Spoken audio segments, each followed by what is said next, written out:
Gumawa ng Bible. Mas maganda. Okay. Alam po natin ito. Green. Diamond.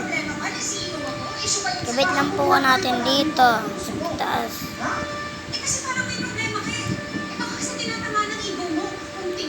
Ito. Tapos na po. Ganito lang po.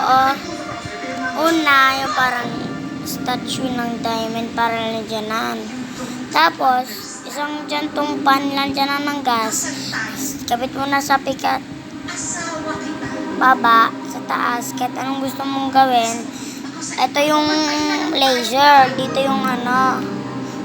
Ito yung laser beam. Ayan po. Ayan po. Ayan po natin po. Ito po. Ito po po. Wait lang po, nalaglag lang po yung ano ko.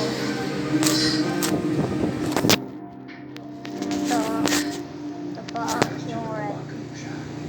Yan po, red diamond. And is complete. Ganyan po. Gagawin po natin sa part 2, sa part 3 is car. Ha? Tama ka dyan.